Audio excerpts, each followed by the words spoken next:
হ্যাঁ বন্ধু, শুনছি। বলছিলাম জংলি সিনেমার বন্ধু গো শোনো গানটির কথা।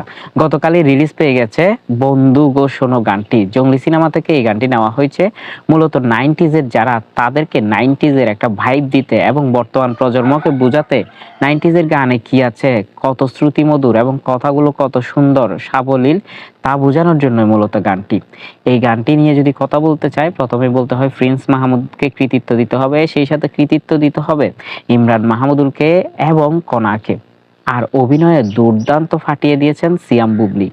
সিয়াম বুবলির এই রসায়ন এতটা জমেছে এই গানে যে রীতিমতো এখন মানে টোটে টোটে এই গানটি হয়ে গিয়েছে। আমি তো অসংখ্যবার শুনেছি, যদি আপনি না শুনে থাকেন অবশ্যই শুনবেন। কথা বলতে চাই এখন গানটির কালার নিয়ে।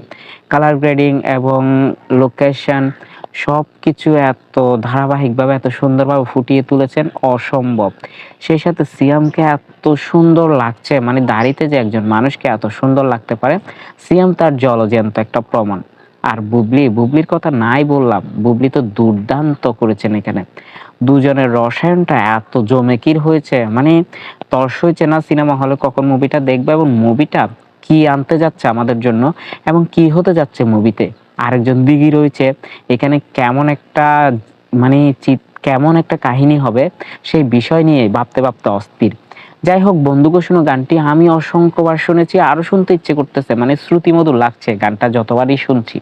আপনি অবশ্যই শুনে রিভিউ দিতে পারেন এবং কমেন্ট বক্সে জানাতে পারেন আপনার কেমন লেগেছে গানটা।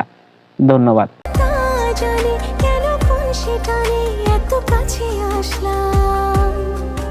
এত ভালোবাসা কি করে বাসলাম, বিধাতা জানে কেন কোন সেটানে এত কাছে আসলাম।